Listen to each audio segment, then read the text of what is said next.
Okay, Hare Krishna everyone. Welcome to the Thursday Learning Bhagavatam class.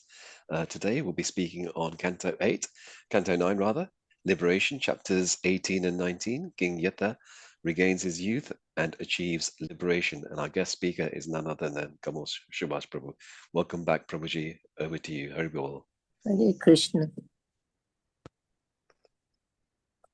Hare Krishna, Prabhuji. I'm just going to share the presentation first. Hope you can see. Yeah, that's fine. Okay, so thank you, Dharmendra Prabhuji, for asking me to do this presentation on Canto 9, chapters 18 and 19. So we will be talking about King Yayāti, the two chapters. First, King Yayāti regains his youth and how King Yayāti finally achieves liberation, and we'll try to extract all the teaching points.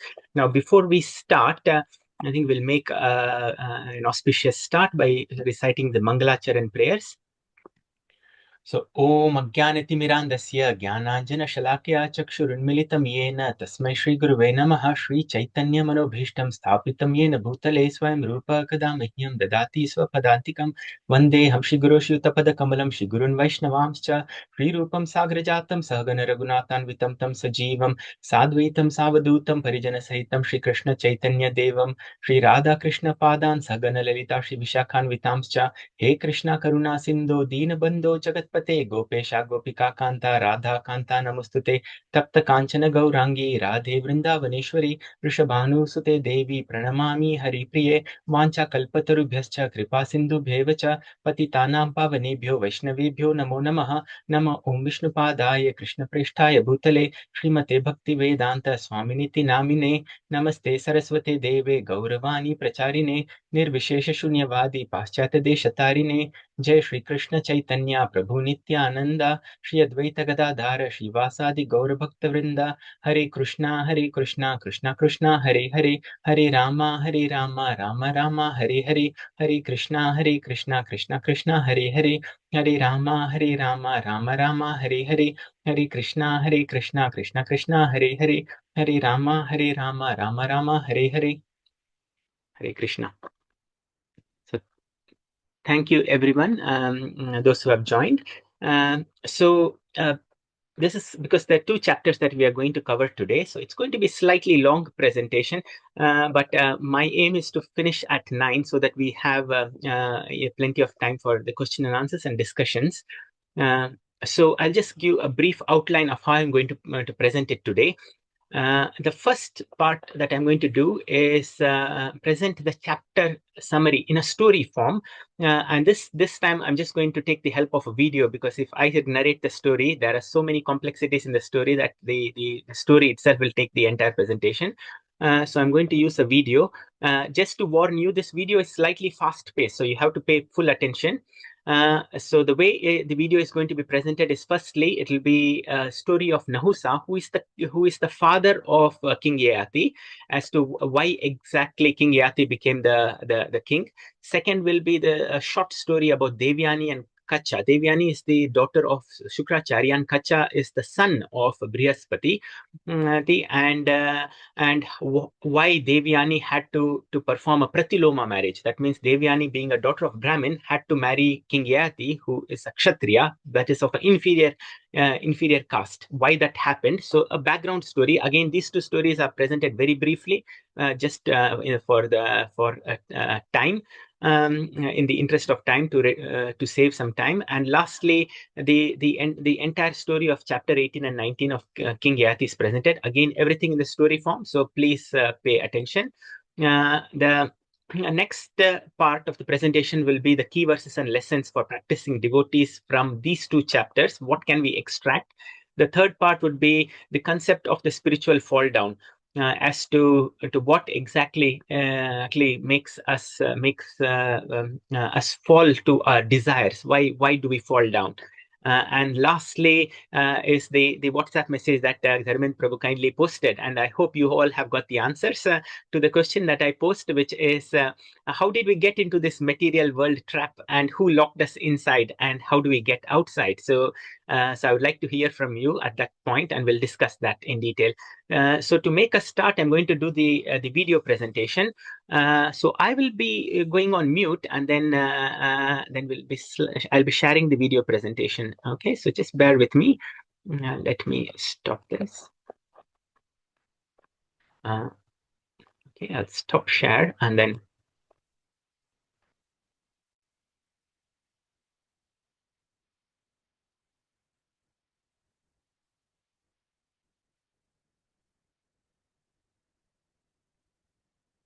okay, I hope you can see.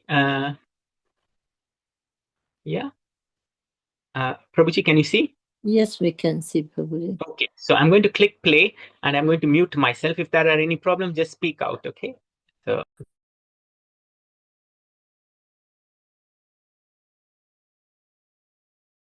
welcome to this explainer. Today, we're exploring how one burst of ego erased a lifetime of merit. Seriously, how does a perfectly righteous king literally transform into a giant, slithering python? Let's find out. King Nahusha came from the legendary Lunar dynasty. He had immense spiritual merit and 6 righteous sons. When the king of heaven, Indra, committed a grave sin and fled, the cosmos needed a pure leader. So thanks to his massive spiritual karma, the gods actually crowned Nahusha as the temporary king. But absolute power corrupts, right? He quickly grew totally intoxicated by these new supreme celestial pleasures. Blinded by ego, he thought he owned everything up there. He even demanded Indra's wife, Sachi. To protect herself, Sachi set a brilliance trap. She demanded heaven's holiest sages carry his arrival palanquin. Crazy enough, Nahusha was so blinded by lust, he ordered these revered sages to carry him. Now, the sages walked slowly. Consumed by rage, Nahusha violently kicked them to speed up. From his palanquin, he impatiently yelled, "Sarpa! Sarpa!" right at the exhausted, struggling holy men. Here's the catch. Sarpa means faster, but also snake. He literally called these holy sages snakes. During this awful tirade, his foot forcefully kicked the incredibly powerful sage Agastya. Big mistake. Agastya snapped. Using Nahusha's own insult, he cursed the king to become a giant python on earth. Instantly, all that massive merit vanished. Nahusha tumbled through space, right back to the earthly forests. Panicking, Nahusha begged for mercy. Moved by his genuine repentance, Agastya softened the curse, promising eventual liberation. Thousands of years later, this cursed python trapped Prince Bhima. Luckily, King Yudhishthira arrived to help. But to save his brother, Yudhishthira had to pass the python's ultimate philosophical test on Dharma. He nailed every single question. Through this profound wisdom, Nahusha's corrupted mind was completely purified. The curse finally broke. Nahusha shed his python skin and ascended right back up to the higher realms. Which leaves us with this thought. Could one single moment of unchecked ego destroy everything you've built?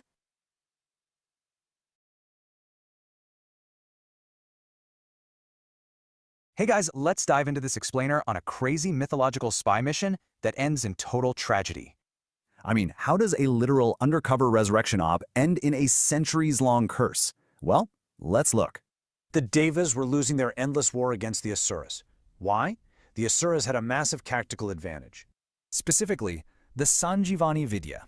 It's an ultimate resurrection weapon, held exclusively by the Asura guru, Shukracharya. To level the playing field, the spy Kacha goes deep undercover, intentionally making the guru's daughter fall for him. But, the enemy catches on fast. Terrified, they plot a brutal assassination to stop him. They literally hack Kacha apart and grind him up. But Shukracharya just keeps bringing him back to life. So, they get creative. They burn him, mix his ashes into wine, and trick the guru into drinking it. Talk about a paradox, right? If the guru resurrects Kacha now, he literally bursts open and dies. Shukracharya finds the only loophole. Teach Kacha the spell inside his stomach so Kacha can resurrect him after escaping. Fast forward 1,000 years. Kacha masters the spell and prepares to leave, sparking a huge emotional fallout. Believing they're finally going to be together, Devyani, who is deeply in love, actually proposes marriage to him. But Kacha coldly rejects her on a technicality. Because he was reborn from her father, they're technically siblings. Oh man, she is humiliated. Devyani snaps and curses Kacha, stripping his direct ability to use the stolen spell. Not backing down, Kacha counters. He curses her right back, forcing her to marry outside her social class. Kacha leaves a triumphant hero, while Devyani is completely isolated, forever altering her life's trajectory and royal lineage. So what do you think? Was Kacha a virtuous hero doing his duty, or a devastatingly manipulative spy?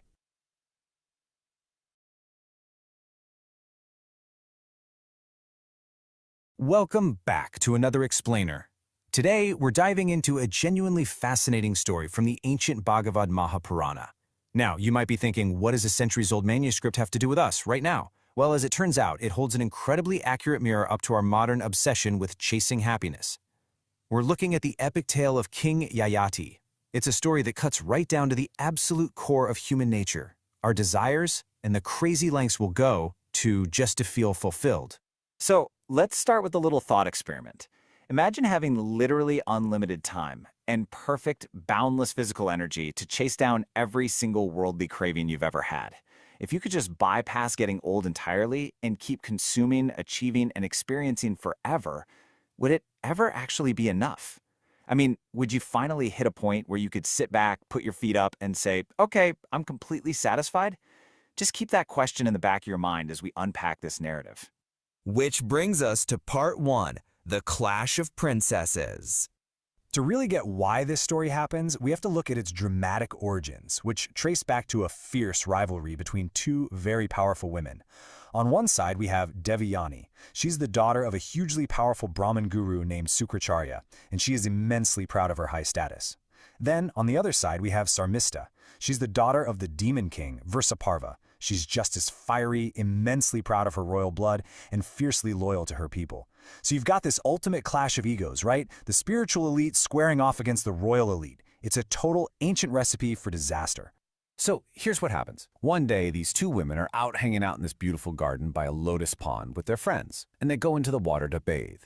When they come out in a bit of a rush, Sarmista accidentally puts on Devyani's clothes. Well, this simple mix-up sparks an absolute firestorm. Devyani just unloads these bitter insults, calling Sarmista a servant, and basically comparing her to a dog waiting for scraps. Sarmista, obviously infuriated, the text actually compares her to a struck snake, fires right back, snatches the clothes, and literally shoves Devyani down into a dry well, just leaving her there. All right, moving into part 2, a curse of old age. That shocking little incident by the well sets the stage for a huge twist of fate. As luck would have it, King Yayāti happens to be out hunting, needs some water, and stumbles right onto this exact well. He rescues Devyani, gives her his garment, and because he took her by the hand, she insists that it's absolute destiny and demands that he marry her. And, well, he agrees.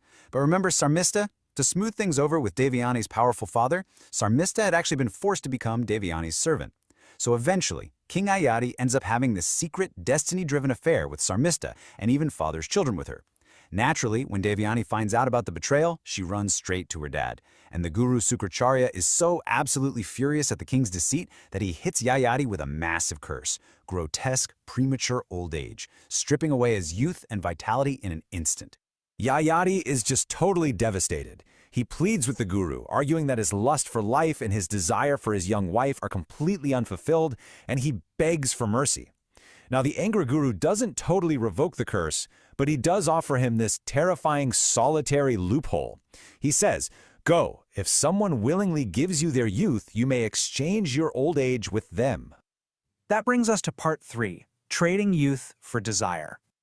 Desperate to just keep enjoying his worldly pleasures, King Yayāti turns to the only people he really can, his own flesh and blood. He asks his eldest son, Yadu, to take on his old age. Yadu flatly refuses. So he goes down the line. Turvasu refused. Druhu refused. Anu also refused. I mean, getting your kids to do chores around the house is hard enough, let alone asking them to magically absorb your decrepit old age, right? None of his 4 eldest sons will sacrifice their youth. But then, his youngest son, Puru, makes a completely different choice and selflessly agrees to take on his father's curse. Now, why in the world would he do this? Puru steps up because he's driven by this ultimate sense of duty, of dharma. He actually states the ideal son fulfills his father's wishes without being asked. By willingly taking on this massive burden, Puru allows King Yayāti to instantly regain his youth. And guys, Yayāti doesn't just get a few extra years out of this deal. He goes on an absolute unrestrained bender of indulgence, living out his days as emperor of the world for an unbelievable 1,000 years. Which leads us to part 4, the goat in the well. So you really have to wonder, what exactly happens to a person's soul after an entire millennium of just unrestrained gratification? Do you finally just get it out of your system? Well, after 1,000 years, completely exhausted by his own lust but somehow still craving more, Yayāti has this massive epiphany. He goes to his wife Devayani and suddenly tells her this bizarre, highly specific allegory. He tells her a story about a hypersexual goat wandering through a forest. This goat finds a female goat trapped down a well. He digs a path, rescues her, and they mate endlessly. But then, the goat gets distracted by another female. The first female goat feels completely betrayed and leaves him in anger. The goat follows her around begging for forgiveness, but she absolutely refuses. Devayani realizes pretty much instantly that this is not just some random bedtime story about farm animals. The goat is a direct, unflinching reflection of Yayāti's own blind lust. Rescuing the female from the well, that's exactly how he met Devayani. The distraction with the other female, that's his affair with Sarmista. Yayāti is finally acknowledging that he's been hopelessly trapped in this deep well of material existence, acting purely on his base instincts and completely oblivious to his actual true self. Moving on to part 5, the fire of desire. This realization is what totally cracks open the philosophical core of our whole explainer today. Yayāti concludes, like fire fed with ghee, desires are never satisfied by their enjoyment. Now, if you don't know, ghee is clarified butter, and if you've ever seen it tossed onto a fire, you know for a fact it does not put the fire out. It makes it absolutely explode. Yayāti realizes that feeding your desires to try and extinguish them is exactly as foolish as pouring literal fuel onto a raging inferno. I mean, think about it. He lived this experiment out to its absolute extreme, even after 1,000 years as an emperor with perfect physical vitality, enjoying literally every possible worldly pleasure without any consequences. Yayāti realized his cravings hadn't vanished at all. Actually, they had multiplied. The more he consumed, the hungrier he got. The physical act of consumption did absolutely nothing to satisfy that inner void. Yayāti's final conclusions about this whole illusion of desire are pretty uncompromising. He states that all the wealth, the gold, and the physical pleasures on earth cannot possibly satisfy a wounded, craving heart.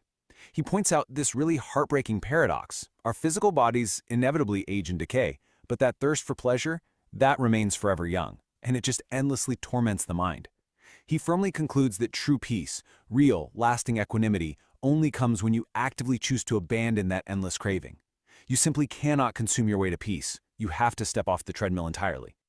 Finally, part 6, the path to liberation. Realizing this universal truth, Yayāti doesn't just sit around and philosophize about it, he actually takes immediate action.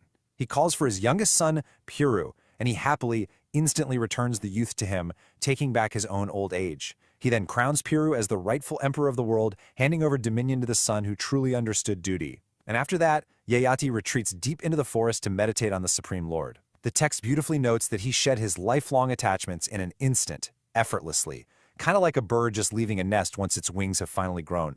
And what about Devayani in all this? Well, hearing her husband's story and actually witnessing this massive transformation in him, the veil kind of drops for her too. She realizes that human relationships, no matter how intense all the drama gets, are totally fleeting. The text compares them to travelers meeting at a water stand on a long journey. You know, you share a quick moment, and then you just move on. Understanding that, she casts off her own deep-seated pride and attachments, directing her mind toward the divine to achieve her own ultimate spiritual liberation. As we wrap up this explainer, I really want to leave you with an ancient challenge that echoes straight into our modern lives right now. What infinite fire of desire are you currently feeding with ghee? What is it that you're endlessly chasing? Whether it's status, wealth, or just the next dopamine hit, truly believing that just a little bit more will finally make you happy. Maybe it's time to stop pouring fuel on the fire and start looking for your peace outside the flames. Thanks for joining me, and keep questioning.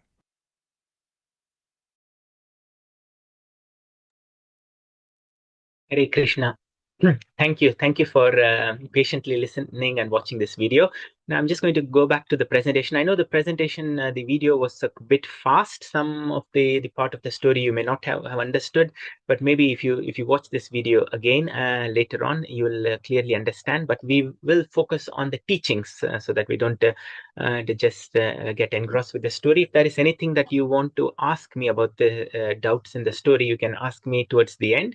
So I'm just going to share the presentation now.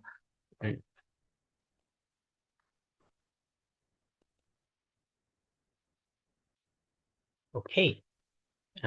So we've seen the chapter summary in the story form, and as I said initially, there was the story of King Nahusa and when how he became the Indra and then he fell down, and then the story of Devyani and Kacha, and the story of Yayāti. Now, based on the chapters 18 and 19, we'll now focus on the key verses and the lessons that we can learn as practicing devotees. How does this story really help us? Okay.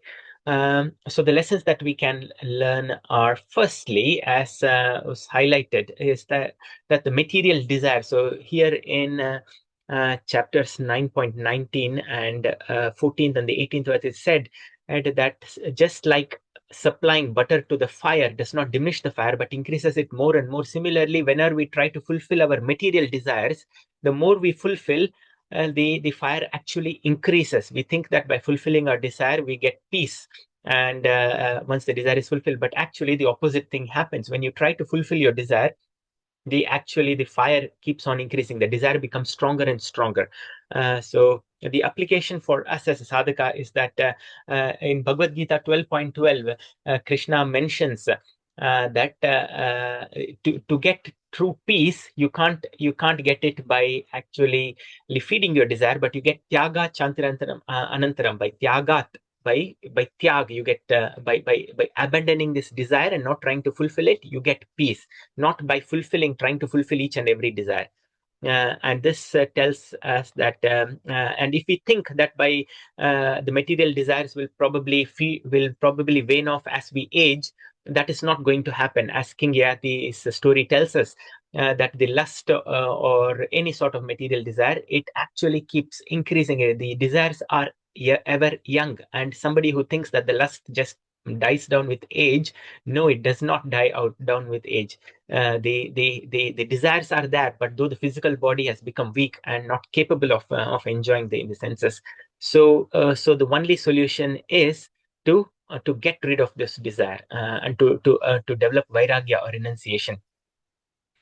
The second learning point is the obstacles of the material post. So in the story of King Nahusa, we saw that when Indra was cursed because he killed Vritrasura, he had to leave his post and went into hiding in the Mansarovar lake. At that time, King Nahusa, that is the father of Yayāti, was made a temporary Indra. But as King Nahusa was made a temporary Indra because he had so many pious credits. He was a very pious king. But as soon as King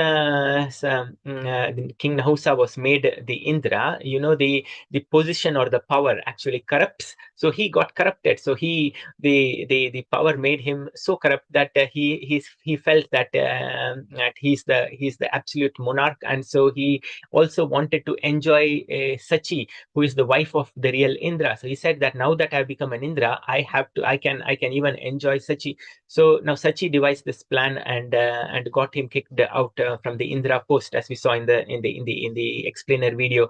So what this teaches us as a sadhaka for us as practicing devotees is to be highly cautious about getting consumed by material status, prestige, or institutional politics. So basically, even as devotees and those practicing in the temple, sometimes becoming a temple president and all the powers that come with it, that also can distract you. And Prabhupada was always a little bit cautious about giving power too much power to his disciples, and the institution of GBC and other things. And he always felt that those who are GBC, they should actually try and keep their sadhana to a high level. Otherwise, it's very easy to get corrupted and fall down in the spiritual practice.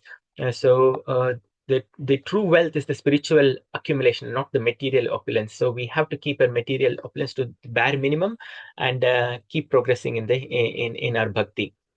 And the third important point is what cleanses our heart. So without the material desires, Maharaj Yayāti worshipped the Supreme Lord later on, and the worshipping of the Supreme Lord by the Shravanam, Kirtanam, it cleanses the heart of all the material desires, and it is the best cleansing agent, and that helps us practice and further and progress further in our bhakti and devotional service.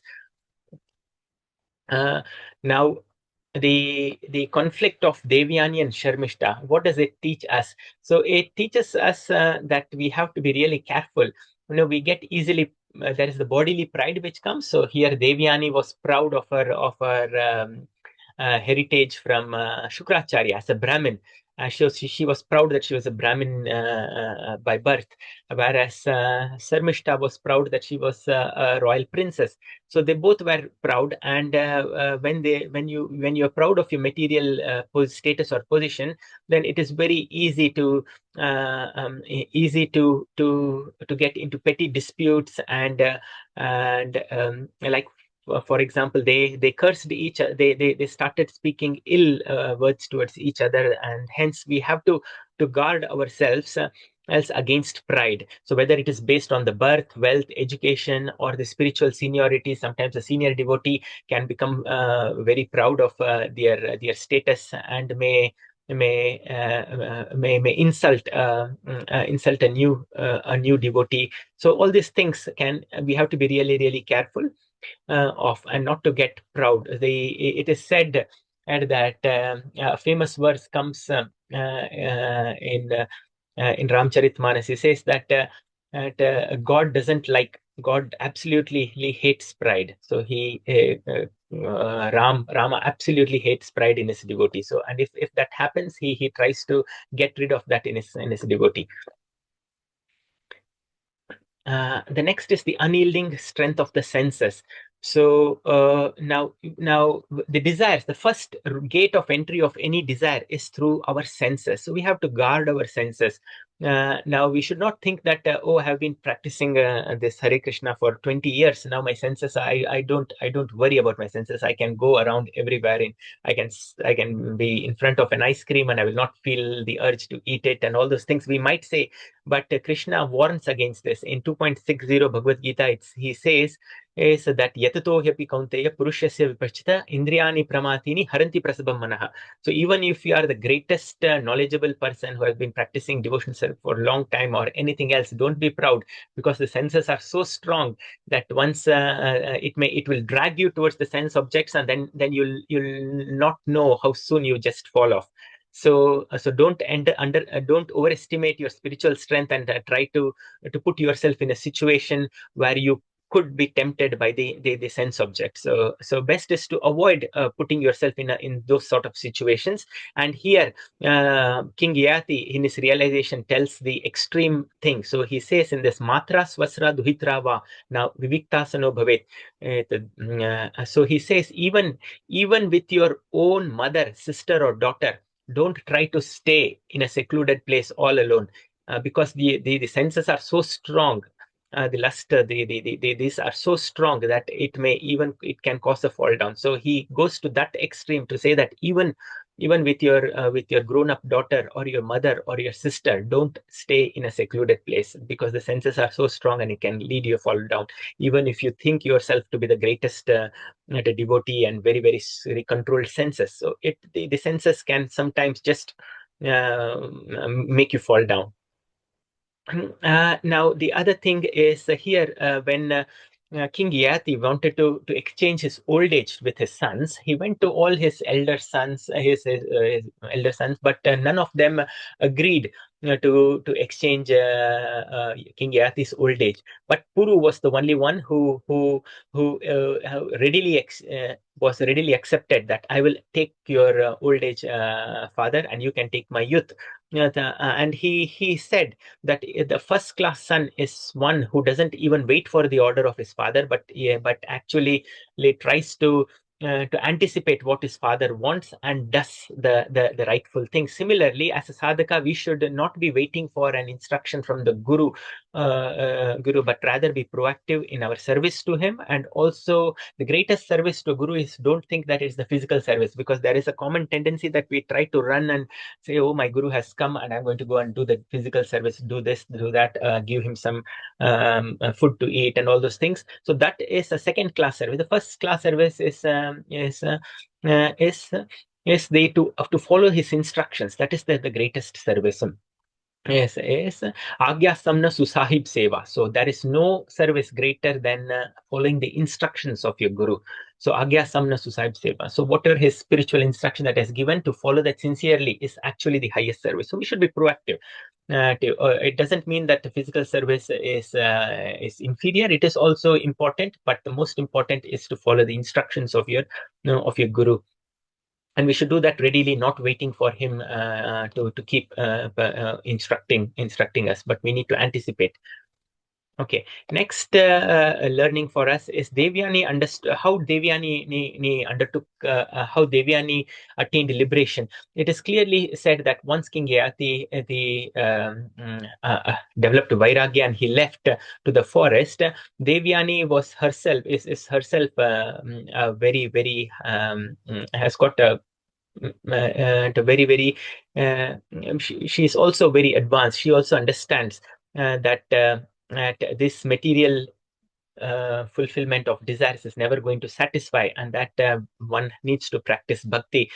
And so she understood that material association with friends, family, and relatives, these are just like, she gives the example of a piyao. Piyao means a communal place where people or the travelers would come and drink water. So in the olden times, when there are lots of people who are traveling from one place to another, the people would create some communal places where drinking water is served to all the travelers. So and such communal places, 5 or 6 travelers meet, they talk with each other, chat with each other, have a pleasant time and relax for 1 to 2 hours, and then they go away in their own path. So similarly, we in our life also have a specific family. We have a wife, a son, a daughter, etc. We have some relatives, friends. So these are all very temporary associations. So it is just like people gathering at in a communal place and then departing. So no matter whomever you are in association with, those all material associations are just going to be temporary, just like somebody meeting in a hotel for a few days and then departing and separating. So your ultimate spiritual liberation is going to be your individual self.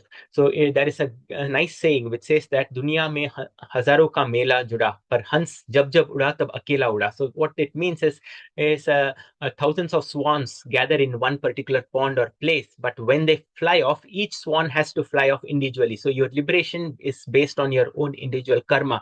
It is not that, oh, my wife or my son or my brother or my sister is going to do something and that's going to help me. No, you're just going to have that temporary association, but when your liberation is going to be your own individual work or effort. The ultimate attainment that they realized is the surrender, the complete surrender. King Yayāti and Devyani attained the topmost spiritual destination, and they accomplished this by from material attachment to complete surrender to Lord Vasudeva, and that helped them attain the final liberation. So that is something that we need to learn, that finally it is the surrender to Krishna which is ultimately important. Now, I thought this is because here it was a classic story of how King Yayāti succumbed to his desire. His desire was not fulfilled, that when he got his old age, he still wanted to enjoy the desire for some more time. So he said, probably he begged from his youth, from his sons, and said, I just want to enjoy the desire for just a little bit more. And that way he actually spent a full 1,000 years of enjoyment, and in the end just realized that despite this 1,000 years of enjoyment, I don't feel fulfillment at all. So we have to analyze as to why this sort of thing happens? Why does a person fall down? And this is very nicely explained in Bhagavad Gita 2.62, Dhyayato Vishyan Pumsa. So it starts with 2.62 verse, which says, Dhyayato Vishyan Pumsa Sangasteshu Pajayate, Sangat Sanjayate Kamaha, Kamat Krodho Bijayate. So basically, first is a contemplation of any sense object. That is called dhyana or contemplation. So basically, you might, for example, the thing that is most addictive nowadays is the social media. So maybe you just innocuously you think, oh, let me just watch this video. I just need a few minutes of relaxation. Let me watch some videos. You start browsing. Slowly, some advertisement pops up because they are really. That's how the Google algorithm works. They just the most relevant advertisements pop up, and then you start thinking, oh, maybe I need this fancy car or this fancy house. And slowly you start thinking about it. The attachment develops. All this happening very, very quickly in your mind. Okay, so attachment develops, and then slowly a desire to possess that develops. And then once you have the desire, then you think, oh, I have this much money. Maybe if I get that much extra money, then it would be nice. And if somebody puts an obstruction to that desire, then you immediately get angry. So this is how all these steps happen so quickly that without you even realizing it. So all this started with just a simple innocuous thing of just, okay, let me just see something. So it is the contemplation on something, Dhyayatu Vishyan Pumsa, and it rapidly leads to a fall down to the anger stage. And once the anger happens, now actually, once you develop the desire, there are two things that happen. Either it gets fulfilled. Don't think that once it gets fulfilled, it's a favorable, it's a very good outcome. What happens is that you start developing greed or lobha. So you feel like, oh, I need a little bit more, just like King Yayāti. And so this lobha happens. And suppose if the desire is not fulfilled and there is an obstruction, you get anger. Now, both the lobha and the anger, that's greed and anger, actually then causes delusion or sammoha. So you lose your intelligence, and then you lose your smriti. Smriti means you lose all your spiritual, the script, the punya merits and all those things. You forget all those things. Everything of that sort goes out of the window. You forget all that you have learned in your Bhagavad Gita and the Śrīmad-Bhāgavatam reading, and everything goes out of the window. You forget everything, and then there's a buddhi nasha, and then there's total ruin. You just get yourself tangled. So this happens all, although we analyze it in steps, all this happens so quickly, and it's described, it happens at the speed of electric current. So like you just don't even realize that you fell down. So this happens with almost each and every desire. So we have to be really, really careful. Again, the architecture of this desire is further described in Bhagavad Gita, the chapters 3.36. It says, the impelled by what? This is what Arjuna asked in Bhagavad Gita 3.36. Atakena praiktoyam papam charati purushaha anichanapi vashnya baladiva niyojita. By what is a person why does the person commit sin? Even if, as if driven by force, even unwillingly, we somehow commit the sin. What is it? That's something which is impelling us. And this is almost like a Duryodhana syndrome. Duryodhana classically says that I know what is dharma, I know what is not dharma, but my mind is always almost pulled towards the adharma. And despite knowing what is right, there is a something subconsciously which is pulling me, and I think it is like a demigod sort of thing which is pulling me. So we tend to blame others or blame the desire. Now, basically, this Krishna answers in 3.37 that Kamesha, Krodesha, Rajoguna, Samudbha. These are your greatest enemies. Kamesha, Krodesha, Rajoguna, Samudbha, and they are your Mahashana. That is they cannot be fulfilled at all. So you try to fulfill the kama or desires, it can never be fulfilled, and they are mahapapma. They are the one that lead you to perform all the sinful activities. And so, as we previously saw, when a desire is born, even if it's blocked, then we get anger, and even if it's fulfilled, it mutates into lobha or greed. So both ways you get into delusion. And why does this happen? Because whenever a thought comes, an innocuous thought comes, there are two things that the mind does. Either it has raga to it. Raga means it's attachment to it. Oh, I want it. Or dvesha means I don't want it. This is very bad. So both are actually bad. So both causes an attachment. So it is said that a real samatva person, means a really spiritually inclined person, should be neutral. They shouldn't think, get overly attached or be overly averse to something. A blind hatred is equally an attachment. Okay, and where does this desire actually stay? The resting places of the desire, Krishna says, they are in your senses, your mind, and your intellect. Right? And initially, when the desire appears, it is easy to stop it at the first stage. At the initial stage, it is easy because it is just like smoke covering the fire. So we can easily, by vichara, by thinking over it and not acting on it, we can easily get rid of the desire. But later on, if we entertain the desire, then it becomes like a dust covering the mirrors. Means it's slightly more effort is needed to get rid of it. But later on, if you indulge in it, then it is almost so difficult to get out of the trap. It is compared to an embryo covered by the womb. So it is so difficult. So your real person, that is the embryo, is covered by so much of ignorance. So one thing that you have to remember is that no matter how much ignorance is there, the underlying knowledge or viveka is still intact. So this the most deepest part, you still have the viveka. Only problem is that your spiritual understanding and knowledge has been so badly covered that you forget all your spiritual discrimination. So the hope for us is that when we uncover all these desires and this mal, we can still bring back our viveka. So the innate viveka, discernment, is never permanently killed. It is just merely buried by these layers of desires. So when an attack happens, the best policy is to stop it at the level of the senses itself, because once you entertain the senses, then you very, very rapidly get into the fall down. So you have to regulate your senses by making certain rules for yourself in your spiritual practice as well, like simple practices, like in the morning I would not watch any social media or something like that. So simple things which leads to your fall down, those things you must recognize and try to stop it at the level of the senses itself. Don't think that a little bit of entertainment will just protect you. A little bit of entertainment is the first step, and then you don't even realize how many hours you've wasted. So now the true stronghold is the assumed ego. The ego is the one which binds us to this physical body. Now, the mathematics of illusion of fulfilling our desires is like this. For example, now suppose I have a desire to attain 100 pounds. Suppose.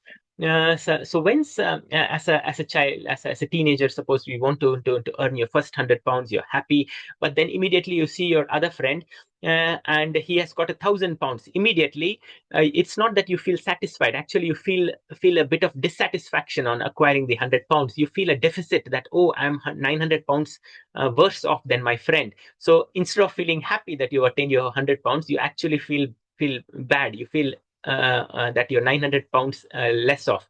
So then when you attain your 1,000 pounds, you see somebody else who's got 10,000 pounds, and you actually feel more unhappy. Rather than feeling happy that you gained your 1,000 pounds, you feel more unhappy. So your dissatisfaction actually keeps growing the more and more you acquire. So when you acquire 10,000, you see somebody else with 100,000 and you are in deficit. So the more desires you attain and fulfill them, your more level of dissatisfaction actually keeps growing exponentially. So this is why no matter how many desires you fulfill, you are never fully satisfied. Rather, your dissatisfaction keeps growing.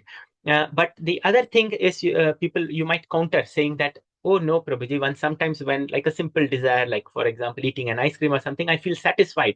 And I feel a sense of relief. How do you explain that? So this mechanism of relief or happiness that you feel, that is explained and in the Vairagya Shatakam, it is explained that whenever you have a desire, it is like you are craving for something. So there is a state of high tension in your mind. Like, for example, like you're squeezing something. And when that desire is fulfilled, you get a temporary relief, like that underlying discomfort is relieved momentarily.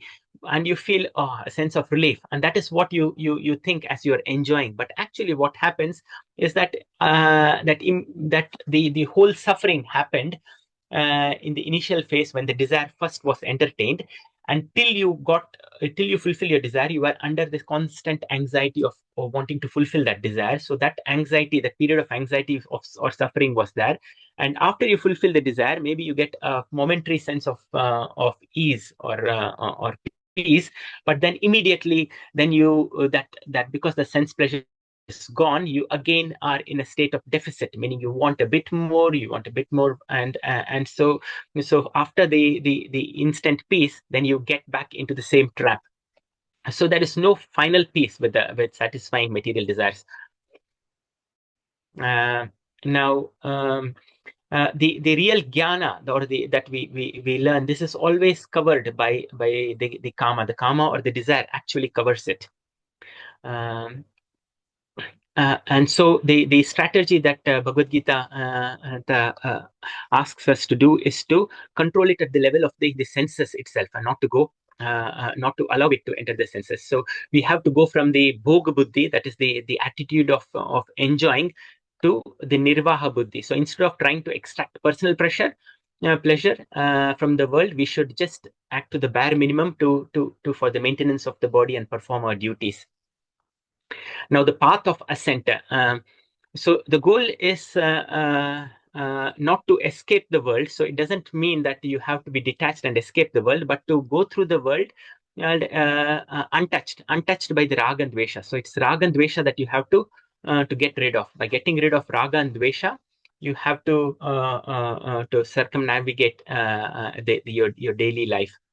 And by controlled senses, you develop you have a safe interaction with the world by controlling your senses, and finally you develop the mental peace, or you get the prasada. So raga dvesha vimukta is to vishyan indriya charan. So once you get rid of your raga and dvesha to everything and have an equanimity of your mind, then you get rid of the sorrow, the misery. Now, this was a realization of Yamunacharya. So he had a similar sort of fall down like King Yayāti. And he said, Yadvadi mama chet Krishna padara vinde navanavara sadhamni uditum rantumasit tadvadi batta nari sangame smarya mane bhavati mukha vikara shushtu nishtivanam. So he says that whenever my mind is attached to Krishna, and so I enjoy my mind keeps enjoying, relishing the newer and newer tastes.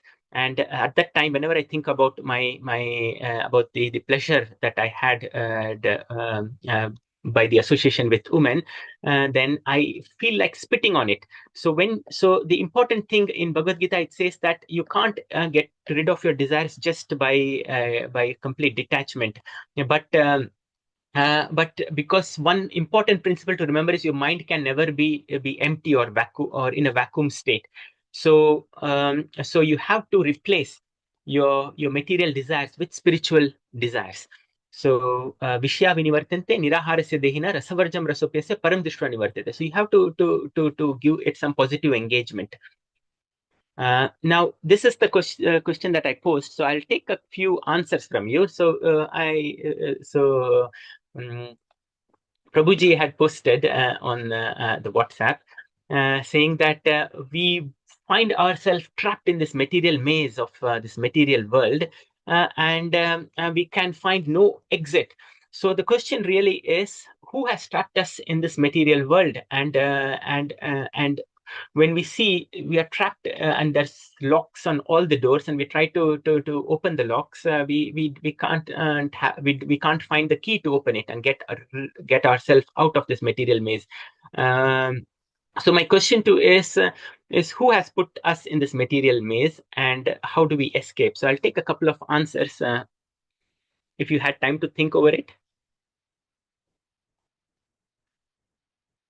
Does anybody want to answer or volunteer? I'll take one or two answers. By cutting in 15th chapter, we had said cutting the tree with detachment, maybe. But who put you in the material world? The Lord put us in the material world. Lord because we wanted to enjoy. Separate from Krishna.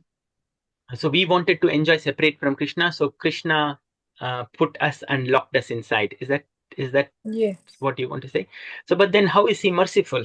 If because we think Sri Yeah. Chaitanya Mahaprabhu has given us the holy name, that just by chanting the holy name, we can get out of this material world. Yeah, but why put us in the material world in the first instance? Sorry. Because we wanted ourselves to be in that position. We wanted to be in that position. Yeah, so then we why had are these we desires, and through endless births and deaths that we've come through to this position of human birth. But through all that positions, we have always desired, we have material desires, and therefore we've been caught up in that maze. And the only escape route is surrender to Krishna. Okay, the only escape route is surrender to Krishna. So then means you say that Krishna has allowed us to go into this material world, and Krishna has put the lock. So who has got the keys to get out? We have the keys. We have the keys. And who put the lock on the gates? We have put the keys. We have got the keys, but Krishna put us inside. I personally don't think Krishna put us inside. I think our desires put it, our material desires. We've done it ourselves. We have done it ourselves. Yes. So why can we not get out? Or what is the problem? Because we have a continuous material attachment that we can't get severed from. And the three modes of material nature are so strong that it's very difficult to get out. That's what Krishna says in Bhagavad Gita. Okay, and I'll just listen to Sadhvi Mataji has been raising her hand. She wants to say something. Mataji, do you want to say something? Yes, please. I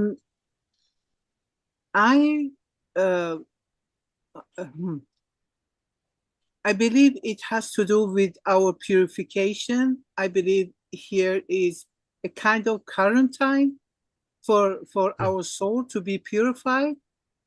Okay. Before we get the permission to enter to the other realm. Okay, so it is for the soul to get purified.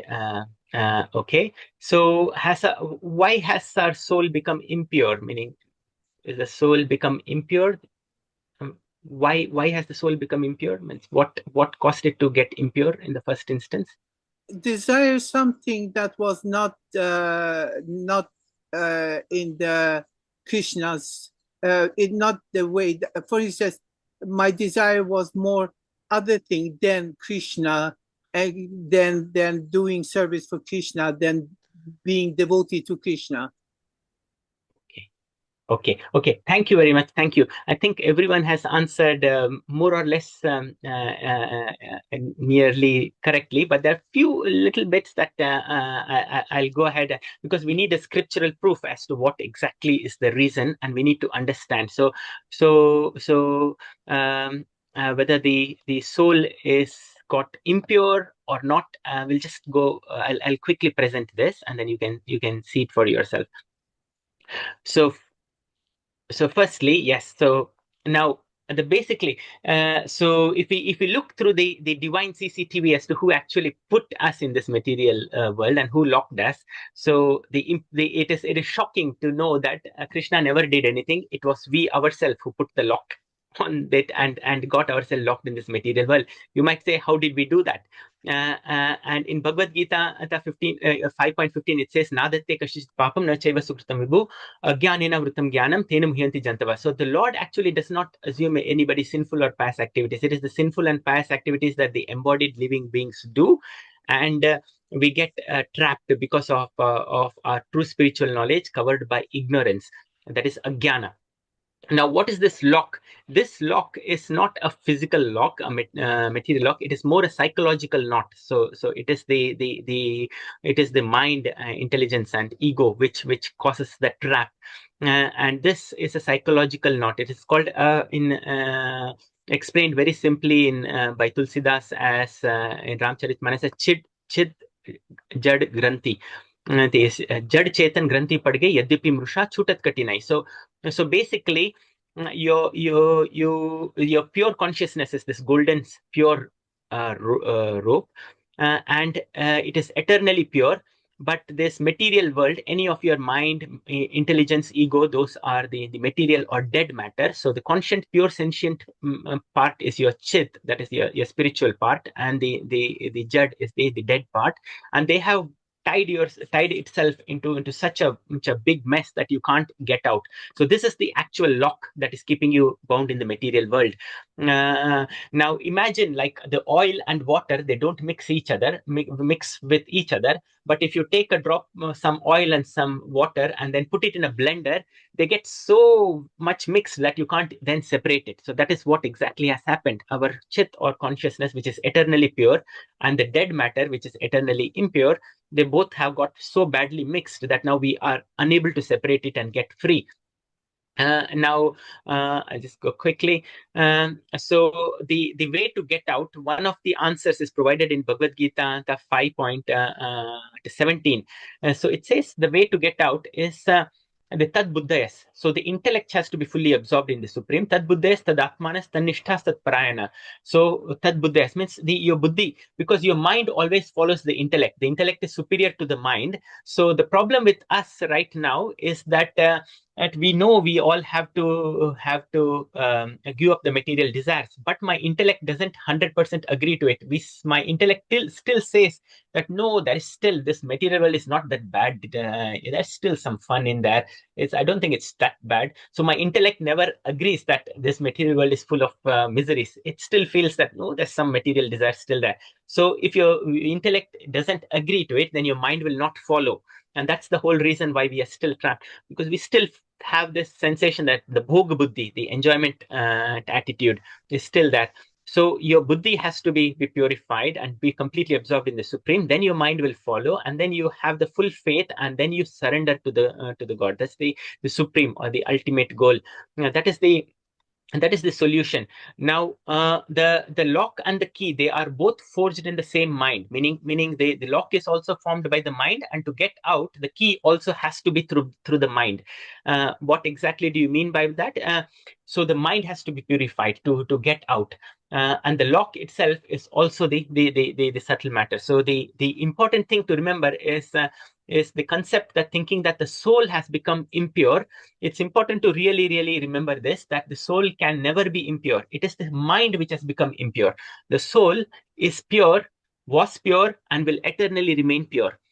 It is the mind, that's the covering of the soul, which has become impure. What is the covering of the mind? The mind, intelligence, and ego. So these mind, intelligence, and ego, which derives its power from the soul, which is eternally pure, but has covered the soul, is what is causing the bondage. So you have to purify the mind to get out of this lock, which again is formed by the mind. So hence in the Upanishad it says, Mana eva manushyanam karanam bandha mokshayo bandhaya vishyasatam muktir nirvishayam srutam. So mind alone is the cause of your bondage, and mind alone will be the cause of your liberation, will get you liberated. And mind which is attracted toward the material world is the cause of your bondage. A mind which is detached is the cause of your liberation. So it is the mind which has trapped you. So this knot that has formed, Tulsidas very famously says, it is yadyapi mrisha. It is not a true knot, because your soul is eternally pure. Okay, so this knot is illusory. It is not a real knot that is binding you to the material world, but still you can't get out of it. So that is chutat katinai. So although it is a false knot, there's nobody holding you back here, but we feel that we can't get out. So it is, although false, but it's so difficult to get out. So this is explained very beautifully. I'm just going a little bit fast because you can see the time, is that the soul is said that it is Ishwar Ansh, it is Jivere Swarupai Nitya Krishnada. So Ishwar Ansh, the Tulsidas says it is an Ishwar Ansh, that is a fragment of the universal consciousness. It is Abhinashi, means it is never destroyed. It is Amala. Amala means pure. Your soul is 100% pure, never gets gets contaminated. And it's Sahaj Sukrashi, means it is a reservoir of bliss. Your soul is itself a reservoir of bliss. But all the jad or the sentient matter, the jad or sentient matter includes your ego, mind, etc. They are the impurities which are covering. So in Chaitanya Charitamrita it says, what is a Vaishnava Achar? What is the duty of a Vaishnava? Is asat sangatyag yai Vaishnava Achar. So all your effort, all your sadhana is to get rid of this asat. your sat, or the real part, is eternally pure. You don't need to purify it anything. It is just the covering which has become impure, and you need to get rid of that and purify it. Now, how are we trapped? I'll just tell these two quick analogies, and then I'll open it for question and answer. So the two analogies that Tulsidas gives, and which is very, very, which explains how we got trapped in the first instance, is the analogy of a parrot and a monkey. Okay, so I probably gave this in the past, but maybe some of you may not remember, so I'm telling you this analogy again. So, like, for example, how is a monkey trapped? The monkey is trapped in by having a small pitcher or a bottle with a very narrow neck, and the person who wants to trap the monkey, he puts some nuts or sweet nuts by showing it to the monkey. So he shows the monkey, look, there are so many sweet nuts and fruits. He puts it into this bottle. Now this bottle has got such a narrow neck, that the monkey is just about able to put his hand inside the pitcher. But as soon as he puts his hand inside, what happens is he feels the nuts, and he holds the nuts very tightly. Now, once he makes a fist, then he gets trapped. He can't pull the hands out. He thinks, oh no, somebody has trapped me. I am not able to come out. He struggles very, very hard to come out, and the monkey trapper or the hunter, he comes peacefully. He comes and then he catches hold of the monkey. So the monkey thinks, oh, this bottle is the trap, and it has trapped me. Actually, the trap was his attachment to the nuts. Had he opened his fist and let go of the nuts, he could have taken his hand out and escaped. So it is similarly, we are trapped. The God hasn't trapped us. We are holding on to this insentient things, all these desires and all the impurities, and we're not able to let go completely. Because if we let go completely, we are liberated this very minute or this very second. But we can't let go of all these things, and we blame God. It is us we has to let go. The other easy analogy that Bhaktivinoda Thakur gives is a very simple one. He doesn't even go to this complexity. He gives an analogy of a man who holds a tree and holds it very tightly, embraces it very tightly, and keeps screaming, oh, somebody help me, this tree has caught me, this tree has caught me. So he's the one who's holding the tree, but we keep screaming, saying that this Maya has trapped me. The Maya hasn't trapped us. We are the ones who are holding on to this Maya. What is Maya? The greed, desire, and all those things which are attaching us to the material world. The Maya does not trap you. It is we who is holding on to this Maya and not letting it go. And so we can't blame, we have no right to blame Krishna. Krishna is rather being so merciful and giving us the sadhu sangha to get out, but we still can't let go of our Maya. So the whole effort or the sadhana is to get rid of this Maya, to get liberated. The other analogy is just to tell you how a parrot gets trapped. So basically, a bamboo stick is placed, and some grains are kept on top of it. The bird catcher just puts some grains. The parrot comes and sits on top of this bamboo stick. What happens is that as soon as the parrot sits, the bamboo stick just flips 180 degrees. So the parrot is now hanging upside down. It immediately gets scared. It feels like and it holds the bamboo stick so tightly with its claws and doesn't let go, because it feels that if I let go, I will fall down on the ground. And but the parrot doesn't realize that it has got wings, and if it lets go, it can actually fly off. But it is so much filled with this anxiety of falling down that it holds rather so tightly that the bird catcher then comes in very peacefully and then catches this parrot. So who trapped the parrot? It wasn't the bird catcher. It was the parrot itself who kept holding to the bamboo stick so tightly out of fear. So this is the thing, that we fear that if we let go of all our material desires and possessions, my wife, my family, and all those attachments, then we have nothing left in this material. We'll become totally absolute nothing. So we fear that, and that's why we don't let go of our desires, and that is the entire thing which traps us. So the trap has not been created by Krishna, but we have created our own trap, and we are the ones who are holding on to it and not letting it go. And the whole sadhana is to actually learn the process of letting it go. And one of I'll just go to only one only one way to get rid of this trap. So I gave the analogy of a blender in which the spirit and the matter are put in. So normally the water and the oil doesn't mix.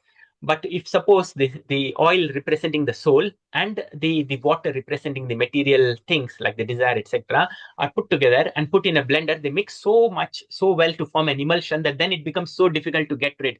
We are in that same stage that we are so much entrapped in this Maya that we are not able to get out. And what is that blender motor made of? It is two things which blends, that is the doership and enjoyership. We think we are the doers and we are the enjoyers. And this is what blends us so badly that we get so trapped that although this whole trap is a false trap, we have got ourselves so trapped that we cannot get out. And how do we get out? This is so we are trapped. So imagine a rope tied and crisscrossed so badly. So the only way to get out is, like, for example, there is a Gordian knot. I mean, it's a mythological story in the times of Alexander that there was a rope which was tied into such a bad knot that it was predicted that anybody who can undo this knot will be the one who will conquer the entire world. So Alexander, as a young prince, he saw this, and he knew that so many people have tried to undo this knot and they couldn't get undo the knot. So he, possessed with the desire to conquer the world, he took a sword, and instead of trying to undo the knot, he just cut it into pieces and undid the knot. And he went on, as per the prophecy, went on to conquer the entire world, as you know from the story. So for us, the learning point is that we also need to, instead of trying to do a little bit of punya here, there, and trying to undo the knot with our material efforts, because any material effort actually makes this knot even more tighter. Because any material effort that we do it with our ego. So the ego was the one which initially trapped us, and more the effort we do to material effort, I mean material effort we do, like doing a little bit of punya, dan, karma, and all those things, we get into more and more traps. So we don't actually get rid of the trap. It gets knotted more and more. So the only way is to cut it. The way to cut it is called the surrender. Now, surrender is an easy word to say, but so difficult to practice. So in Bhagavad Gita, it gives the clue as to how do you surrender it. The easiest way to surrender is how Arjuna surrendered. So initially, if you see in Bhagavad Gita 2.7, the whole teaching of Bhagavad Gita started after Arjuna made a verbal surrender. So he said, Karpanya dosho pahata sabha, prichami tvam sammuda cheta, yat shreyasyam nishchitam bruhitan me, shishyastam shadimam tvam prapanam. So I am your student. I have surrendered to you, he said. But immediately in the next verse, he said that Krishna, I don't know if anybody can get rid of this moha, and I will not fight. So although he said I surrender, he actually didn't surrender, because he said that I don't know if somebody can get me out, and also that he will not fight. So it wasn't a true surrender, but he just said it verbally. But Krishna, that's the greatest thing. Krishna accepts even our verbal surrender. He accepted Arjuna's plea of a verbal surrender, and he gave the whole instruction of Bhagavad Gita. And the final instruction he gives is actually the same thing, which is surrender. 2.66. So the final message in the Bhagavad Gita is to surrender to Krishna.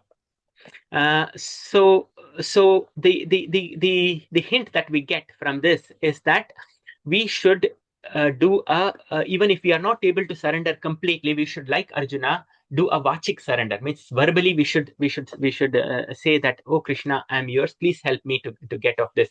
Yes, and this vachik surrender is the first step, and that will help you to ultimately finally surrender completely to Krishna and help you get out of this bondage. So I'll stop there because we are already going over time. I will take some discussion and questions from now. Hare Krishna. Hare Krishna. Thank you, Prabhu. That was amazing. Every time you're on, it's just incredible. So thank you so much for giving such a wonderful class. And I really didn't know how you'd do this back to back, because they are big chapters. If anyone wishes to ask a question, please raise your hand. I'll start off if that's okay. Now, we started off with King Yayāti wanting to his youth again, and you're talking about his son saying no first of all, and finally his younger son sort of saying, "I'll follow your instructions." my question here is that sometimes do we not need to be mindful when we follow instructions?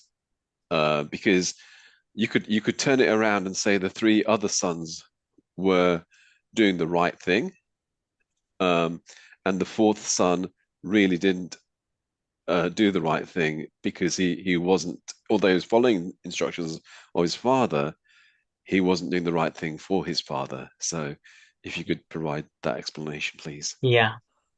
So this is so that is how the material logic works, which Prabhuji has properly mentioned. So this is exactly what we think as well. But if you see through the verses, Shukdev Goswami himself criticizes the first four sons, because although they said the first son, actually Yadu, he said that his reason for not agreeing to his father's is that until one experiences the sensual pleasure with the youth, they will not develop the vairagya to later give it up, and that's the reason I'm not going to give it up. That was his argument for not exchanging his youth with his father. So Sukdev Goswami here criticizes. He says that any of those excuses shows that they have a bodily attachment or bodily identification. So any material explanation we give, that actually it is probably good that they didn't give it. So it shows that you are yourself attached to your own body by not offering it. So it shows a sense of bodily attachment, which again is rooted in ignorance, and that's why Shukdev Goswami actually criticizes it. It doesn't mean that the last son he gave it up, it is morally good, but spiritually it is still it is still of the same level. So it is not that he has spiritually done something very great, though morally he did get a punya or a credit because of that, and he was ultimately enthroned as the emperor. But from a spiritual perspective, yes, both all these are at the bodily level. But Shukdev Goswami, that is why criticizes the first four sons for because they are more rooted in the bodily attachment and bodily identification. So yes, Hare Krishna, Prabhuji. Okay, thank you, Prabhu. Does anyone else have any questions at all? I think they must be exhausted through the heat. Oh yeah, sorry, is it too long? But no, that's perfectly fine. Sadhu Mataji, go ahead. Yes, Hare Krishna, thank you very much for today. What they did, this boys, this son of I have so difficulty with name, that they give their youth to him. One of them, they give their youth to the father.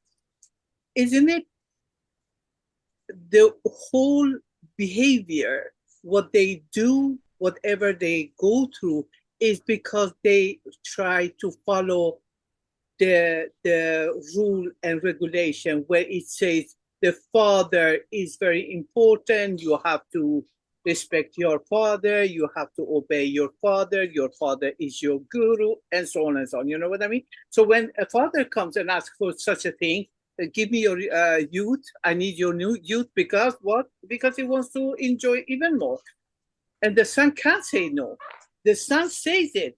I do this because we should do that. The son should follow the son should do this and that. So if the son says no, what will happen then?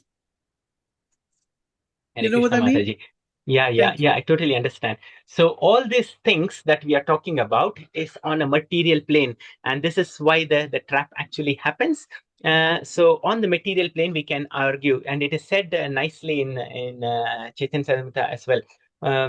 Badra Badre Gyan, ye sab manodharma. So this is all mental speculation. Means we think this is good and this is bad. That is all mental speculation. It has got no value in the spiritual level, because one thing we have to realize: anything and everything. So we think we think that that this body is mine, this intelligence is mine, but everything that we possess, anything and everything that we call as mine, is completely given by Krishna. It is not like you come from your father or your mother or your sister. So everything has come from Krishna. So it is and you consider your father as your guru, and yes, you are obliged, in a sense that in the material sense, yes, you are obliged to your father, but the real understanding is that you actually possess absolutely nothing. So the actual attitude should be that at anything that I call as mine, so my body, my mind, my intelligence, my ego, everything, there's absolutely nothing that is mine. So everything I got is from this material world. How did I get this from this material world? Through so my mind, my all the material things that I've got has come through the material world, that is through the material energy. And the real attitude should be that I have to use everything for the service of the material world, or for the service of the entire from wherever I get it. So here, serving the father with an attitude that that you see Krishna in them is the right attitude, rather than just seeing them as a material father. So like, for example, you have to, in Krishna in Bhagavad Gita 18.11, he says is nahi dehbruta shakyam tektum karmani ashishta yastu karmaphala tyagi sa tyagitya vidiyate. So we have to be completely detached in our undertaking, and anything and everything that we do should be done in without expecting any results for our karma. So that means this body does not belong to me, so I have to use this body in the service of everybody. So similarly, to serve the father is considered a dharma in the material sense. It has got meaning in the, so hence we means for the son to serve the father is a punya karma. So it is not like a spiritual thing, it's a punya karma. It gives you spiritual merit. Sorry, Sadhu Mataji, if that helps, or you can clarify your question a bit more. So what? So, yeah, I understand you say the father is guru and actually Krishna. You're doing it actually as you're doing it, giving it to Krishna. I understand that, but there's I have some difficulty to understand. For instance, I'm not saying that there is in Krishna consciousness. I will give an example. For instance, in a Muslim family, that maybe it's easier for me to say it that way. In a Muslim family, for instance, the father, I have to see it as a Krishna, and I have to respect him. I have to do. Nothing is mine, is Krishna's. Okay, if the father asking for it, okay, I will give it. But at the same time, the father, instead of father value it in the right way, the father abuse it, which in this case, he had so much women, he enjoyed opulently everything to the very, very, very hard. Yes. And then when he was tired of everything, okay, now I'm done. Now I have to enjoy everything. Now you can get it back. So, I mean, this is kind of for me. And then after that, yes, he get liberation and do again. And still, he get liberation. After that, he gave the father back the sons. Then he gets a liberation. That's, for me, it's confusing. How is it possible? He took it, he misused it because he wants to have so many women. This is misusing, actually. I know, you know what I mean? Yeah. And then when he's tired of women, tired of everything, then he gives it back. Okay, now you can get it. You understand? For me, it's kind of difficult to understand. How is it okay to give to someone who can abuse it? Yes, Mataji. So this is very, very, very, very good point that you raised. The actual answer to this question in clear, means I didn't answer it clearly first time around, is that the actual answer to this question is you don't look at the duty of the opposite person. You just look at your own duty. Never sit in judgment of the other person. That is the most important duty. So basically, he saw only his own duty. So like, for example, the problem only happens. So for example, if my wife, for example, is enjoying and she's having fun, she goes to movies, etc., etc., But I don't see, so when as a husband, my duty is to provide for my wife, okay, and take care of her. Whether she goes and enjoys outside or not, I don't see the fault in others. So that is the actual dharma. So as a son, you don't try and find faults with your father or see what he's doing. Your dharma is to to fulfill the duties, fulfill your duties as a son towards your father. So that should be our attitude, to purify ourselves. Okay, don't think about what the other person is going to do or doing. Now, your second question was that how did he get liberation? Means he went on to enjoy for 1,000 years, and then one fine day he gives it back, and then he attained liberation. How did he do that? Means what is it? Means where is the karma gone in all this? So basically, what Krishna says is in Bhagavad Gita 9.30. He says, "Apichetsu duracharo bhajate mam hanenebak sadureva samantavya samyak vevesto isa." So when you finally surrender everything, all these impurities are completely, whether you are the most sinful person, but if you surrender completely to Krishna, from that point onwards, so the underlying principle is complete surrender. Oh, the underlying sins are completely taken away. Sarva dharman paritajya mamekam sharanam raja aham tvam sarva papebhyo mokshayasami asucha. You are absolutely right in saying that he's committed so many sins. Means to take the youth from your son and enjoy for 1,000 years, that is absolute sin. Yes, even if you are the greatest sinner, but once you surrender, then your impurities are all taken out, because all this sin that we are talking about, you're absolutely right, Mataji, that this is an absolute sin, a crime that he has done. All the sins that we are talking about are all happening on the material plane. That is not your true nature. When you surrender and you realize that you are not this material thing, because material thing, we may argue that this is sin and this is poor, but the day you surrender is that you realize that this is not me. This is not me. That is when you get out. So your argument is absolutely correct, in that materially what King Yayāti did was wrong. You can argue that the son should not have given, and hence you are absolutely right, because that is why King Yadu went on to his lineage went on to have Krishna. And at that time it is said that yes, King Yadu was not wrong in not giving it. So nobody is saying that King Yadu did was wrong, and nobody is saying that King Puru did was absolutely the right thing, because they were both on the material platform. The actions were on the material platform. They get a punya or a spiritual credit, or a material credit, not a spiritual credit, a material credit. So Puru, what did he get out of doing this? He got a material credit. What was the material credit? He was made the emperor, whereas the Yadu and other brothers were made as subordinate kings. So he got his punya, means you get the reward for your material things, but that doesn't lead to your final enlightenment or getting out of the material world. So it is like being bound by a golden cuff, and one is bound by a bronze cuff. So both are binding. So whether you give it or not give it. So arguing on the material plane, we can argue endlessly, and one is definitely good and other may be bad. And it's the perspective from which you look. One may appear good, one may appear bad, but they are all on the material platform.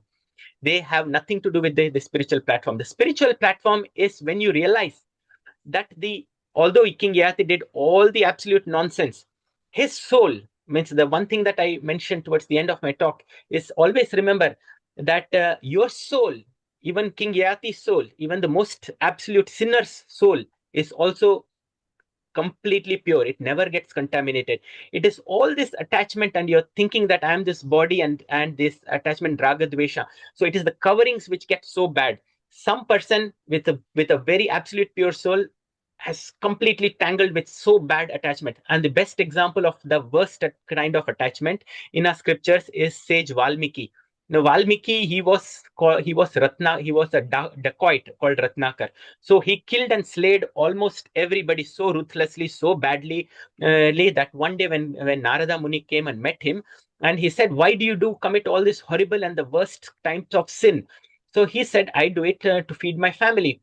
So Narada asks him, "Okay, you feed your family, that's a pious thing, very good. But can you go and ask your family members if they are happy to share your sin that you're committing in their name?"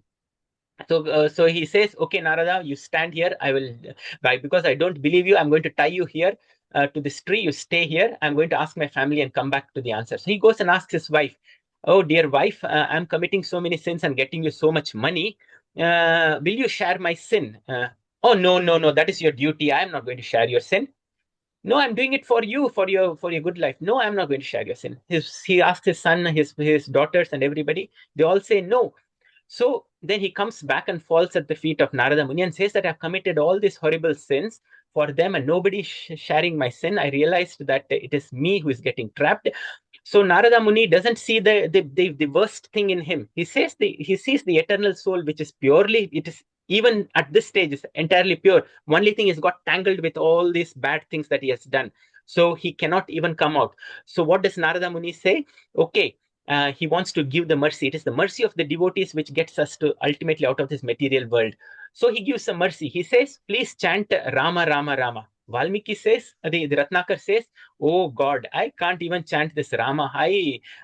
Rama word doesn't come in my tongue. I'm so sinful that I can't utter. So he couldn't even utter Rama. We are at least not that bad.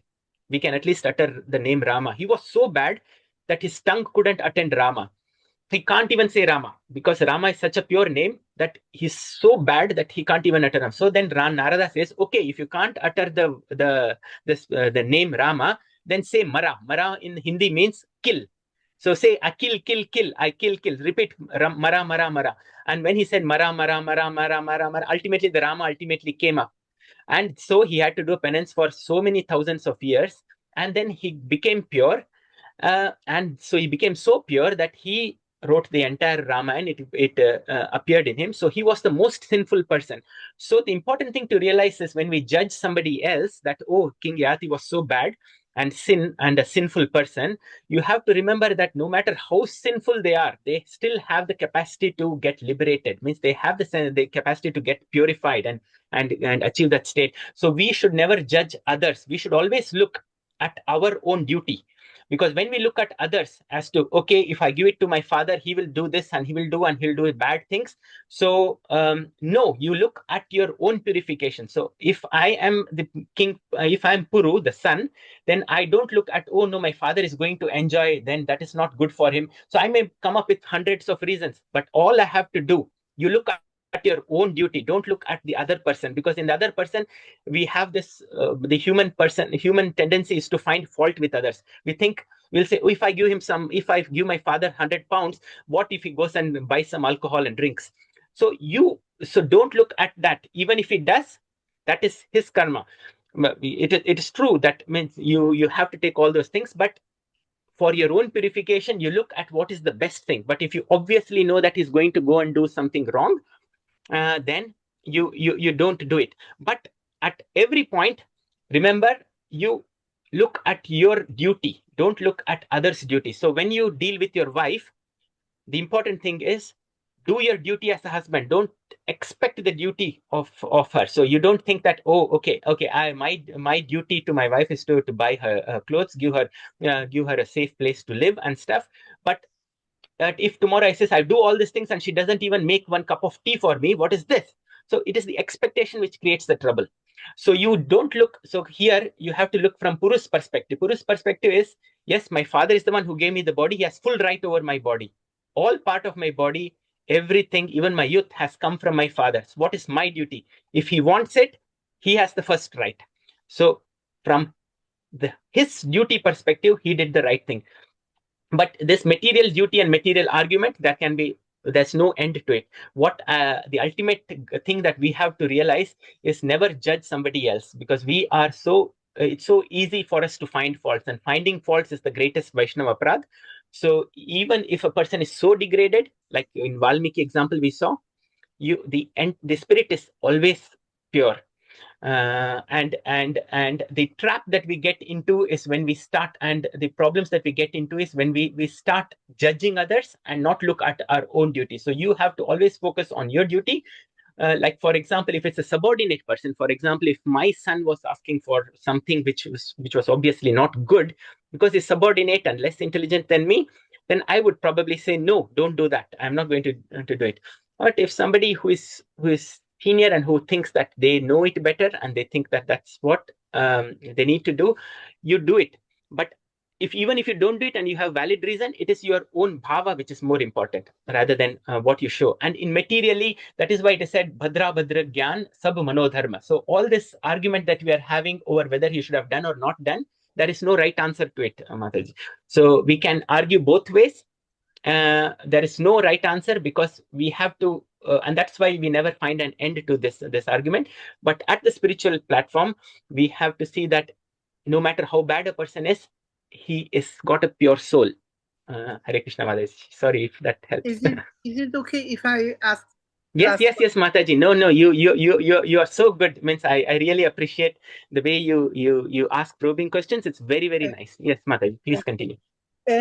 When you talk about surrender, I have learned these last days. I have studied very much about surrendering, about when you come in a certain age, you have to do sannyas, like for varnaprastha, that you're in that age that you have to just leave everything. But I know that, for instance, in India, a man just can go away with a long cloth on him, even naked. It says it even in Shastra. It says you don't have anything. You can go. You have to go even not naked. But if a woman wants to surrender and just give up everything, what should the woman do then? Mataji, this is such a brilliant question. Means because of the lack of time, that is the reason all this are not covered, and really thankful to you for asking these questions. So, Mataji, the Bhagavad Gita gives the most important answer to this. Firstly, I would tell you something from I think Skanda Purana. It says that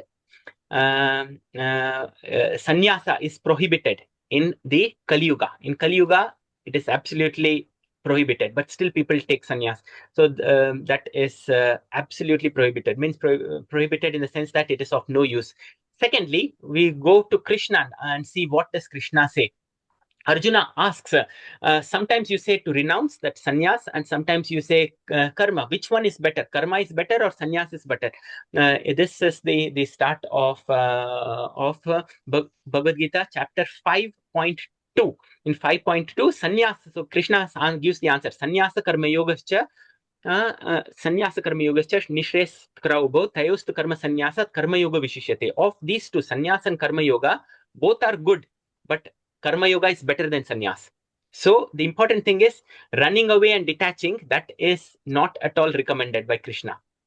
Even Arjuna wanted to leave and run away like a sannyas. That is absolutely not recommended by Krishna. So going away doesn't mean that you have that it's a good thing. It is absolutely not recommended, because when you go away, run away from this, you're still carrying your mind and the things which cause the bondage. So you're just physically walking away, but all your attachment and things which in your mind you carry along with you. So the sannyas has got no role. What Krishna says is yam sannyasam prahur yogam ta vidhi pandava nahya sannyasta sankalpo yogi bhavati kaschana. 5.3, he says, what we call sannyasa or tyaga is the internal renunciation that he is meaning, not the external renunciation. The tying a loincloth and walking off is a type of sannyasa which you show off to the society that, look, I've become a sannyasi. No, that is absolutely got no meaning. The real sannyasa is to become a yogi and to develop the internal detachment. That is the real sannyasa. And to the art of surrender, the surrender topic is so beautiful and so important, Mataji, that it itself needs a 1 hour class. But I will give you a simple solution because this is the key finally, but we never get a chance to talk about it. But I'll give you a simple thing. So I'll give an example of somebody called as Swami Ramsukh Das Maharaj. He is just like Prabhupada gave this beautiful Bhagavad Gita as it is. Swami Ramsukh Das ji wrote the Sadhak Sanjeevani, which is the Hindi version of the Bhagavad Gita, which has got 20 million copies sold in India, and among the Hindi-speaking population, that is the greatest thing. So he said that when I was in my youth, at that time, I was a Gyani. Gyani means he had all the knowledge. He used to read so many scriptures and stuff. So he knew everything. But still, it wasn't giving him the peace. So one day he was just listening to this Valmiki Ramayana, and then in Valmiki Ramayana, Krishna says in one place, in Ramayana, he says in one place, he says that anybody who says, I surrender to you, even if he doesn't mean fully, completely at that time, even if he says that I accept it, Rama says that, and I take a vow that I will protect him. So he said that, okay, if this is true, let me just test it out. Just saying that I'm surrender, Krishna still accepted because so let me test it. So he said he went to the temple, he paid his full obeisances, Dandavat Pranam, and said to Krishna, said to Rama, so he was a Rama devotee, and he said, hey Rama, I surrender to you. I know I don't truly understand what surrender actually means. With whatever I can surrender, I surrender to you. With whatever feelings I have, I can just surrender to you. Please take care of me. And please help me. That's all. It's so simple thing, nothing more than that. I truly don't understand what actually surrender means, but you have promised that you will take care once somebody says surrender. So I do that. And he forgot about it. 1 year passed, and then gradually he noticed that he started developing this bhakti in him, and slowly things started revealing in himself.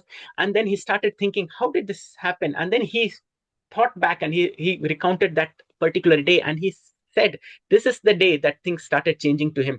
So this is the secret we need to take. Even Bhagavad Gita, the same secret that I showed, that Arjuna, he could have given Bhagavad Gita at any point of time, but he never gave. But Arjuna just said surrender, but he truly did not surrender, because immediately he said, I'm not fighting. So although the surrender was just verbal surrender, we have to understand this is the secret. Even if we don't truly understand what surrender is, daily when you pray, just say, oh, Krishna, I surrender to you.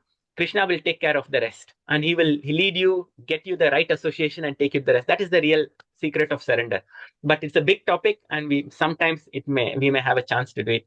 Thank you very much for your nice questions, Madhuri Mataji. Hare Krishna.